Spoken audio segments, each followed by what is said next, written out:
أعوذ بالله من الشيطان الرجيم بسم الله الرحمن الرحيم الذين يؤمنون بالغيب جو غیب پر ایمان لاتے ہیں وَيُقِيمُونَ الصَّلَاةَ اور نماز قائم کرتے ہیں وَمِمَّا رَزَقْنَاهُمْ يُنْفِقُونَ اور جو ہم نے ان کو رزق دیا ہے اس میں سے خرچ کرتے ہیں وَالَّذِينَ يُؤْمِنُونَ بِمَا أُنزِلَ إِلَيْكَ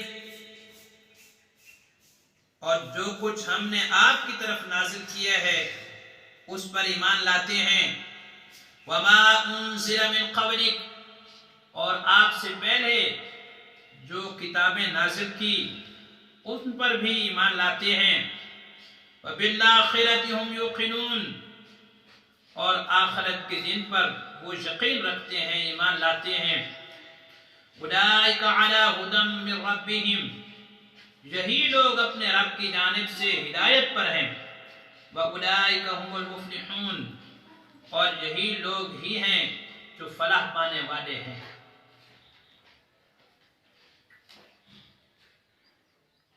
ان آیات کریمہ میں متقی لوگوں کی صفات کا بیان ہے۔ کل کے درس میں بتایا گیا تھا کہ اللہ رب العزت فرماتے ہیں کہ یہ کتاب قرآن مجید متقی لوگوں کے لیے ہدایت کا ذریعہ ہے۔ تو متقی لوگ کون سے ہیں؟ تو ان کی 5 صفات بیان کی گئی ہیں۔ پہلی صفت وہ غیب پر ایمان لانے والے ہیں، اندیکھی چیزوں پر ایمان لانے والے ہیں۔ اللہ رب العزت کو نہیں دیکھا ایمان لائے، فرشتوں کو نہیں دیکھا ایمان لائے، کتابوں کے نزول کو نہیں دیکھا ایمان لائے، انبیاء علیہ السلام کو نہیں دیکھا ایمان لائے۔ اور دوسری صفت نماز قائم کرنے والے ہیں، نماز کی ادائیگی کرنے والے ہیں۔ نماز اسلام کے ارکان میں سے سب سے اہم رکن ہے، اور نماز ہی ہے جو کفر اور اسلام کے درمیان فرق ہے، اور نماز ہی دین کا ستون ہے۔ جس نے نماز کو قائم کیا اس نے دین کو قائم کیا، اور جس نے نماز قائم نہیں کی، ادا نہیں کی، اس نے گویا کہ دین کو گرا دیا۔ تیسری صفت کہ جو اللہ نے ان کو رزق دیا ہے اس میں سے خرچ کرنے والے ہیں۔ رزق بھی اللہ کا دیا ہوا، مال و دولت اللہ کا دیا ہوا، اور پھر اللہ کی راہ میں اس کو خرچ کرنے والے ہیں۔ دیا ہوا اسی کا اسی کی راہ میں خرچ کرنے والے ہیں۔ لیکن فرمایا وَمِمَّا رَزَقْنَاهُمْ جو ہم نے دیا ہے ان میں سے خرچ کرنے والے ہیں، اپنی ضروریات پر بھی خرچ کرنے والے، اپنی آل اولاد کی ضروریات پر بھی خرچ کرنے والے، اور محتاجوں پر خرچ کرنے والے، فقراء پر خرچ کرنے والے۔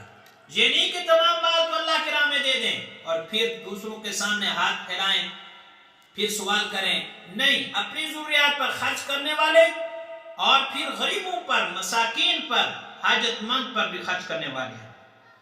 چوتھی صفت وَالَّذِينَ يُؤْمِنُونَ بِمَا أُنزِلَ إِلَيْكَ وَمَا أُنزِلَ مِن قَبْلِكَ کہ نبی کریم صلی اللہ علیہ وسلم پر جو کچھ نازل ہوا، جو آیات، جو قرآن مجید نازل ہوا اس پر بھی ایمان لانے والے، قرآن مجید پر بھی ایمان لانے والے، اور قرآن مجید سے پہلے جو کتابیں نازل ہوئیں ان پر بھی ایمان لانے والے۔ اور 5ویں صفت وَبِالْآخِرَةِ هُمْ يُوقِنُونَ آخرت کے دن پر ایمان لانے والے، یقین رکھنے والے۔ یہ نہیں کہ یوں کہہ دیں کہ بھی یہ جہاں تو ہمارا دیکھا ہوا ہے، اگلا جہاں کس نے دیکھا ہے، جو کچھ کرنا ہے کر لیں، نہیں، ایسی بات نہیں۔ ان کا آخرت پر اس قدر یقین ہے جس قدر اس دنیا کے وجود پر ہے۔ جس طرح سورج کے نکلنے پر یقین، چاند کے نکلنے پر یقین، اس کائنات کے وجود پر یقین، اس سے بڑھ کر آخرت کے وجود پر یقین۔